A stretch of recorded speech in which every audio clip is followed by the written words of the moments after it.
Ini merak biru, salah satu anggota Ordo Galliformes. Yang membuat merak biru unik adalah tarian uniknya.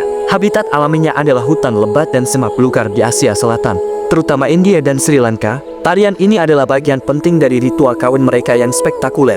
Saat musim kawin tiba, merak jantan akan membentangkan bulu ekornya yang megah, membentuk kipas raksasa penuh warna.